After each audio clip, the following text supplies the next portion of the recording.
मराठा आरक्षण प्रकरणी आज सुप्रीम कोर्टात सुनावणी। जियादला आव्हान देणाऱ्या याचिकेवर सुनावणी होणार असल्याची माहिती।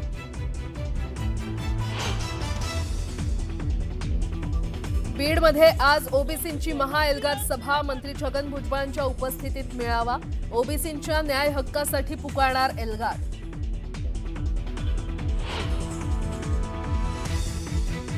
मनसेच्या दीपोत्सवाचं आज उद्धव ठाकरेंच्या हस्ते होणार उद्घाटन। दीपोत्सवाच्या निमित्तानं ठाकरे बंधू युतीची घोषणा करणार का, याकडे अवघ्या राज्याचं लक्ष।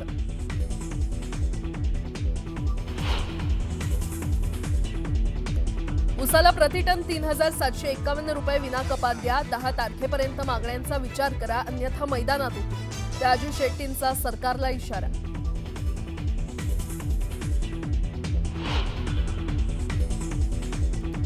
पालिका कर्मचाऱ्यांची दिवाळी गोड। मुंबई महापालिका कर्मचाऱ्यांना 31,000 बोनस। ठाणे मनपा कर्मचाऱ्यांना 24,500 तर नवी मुंबई मनपा कर्मचाऱ्यांना 34,500 रुपये इतका बोनस जाहीर। गुंड निलेश घायवळ टोळीतील दोघांना अटक। गांजा विक्री करताना दोघांना पोलिसांकडून अटक। पुणे पोलिसांच्या खंडणी विरोधी पथकाची कारवाई।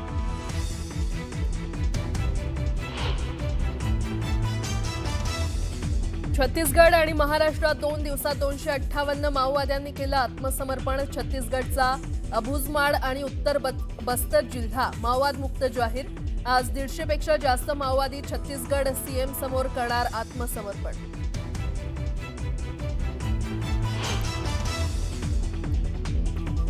आणि गुजरात सरकारमधील सर्वच मंत्र्यांचे राजीनामे। मुख्यमंत्री भूपेंद्र पटेलांनी राजीनामे केले मंजूर। आज नवीन मंत्रिमंडळाचं होणार शपथ ग्रहण।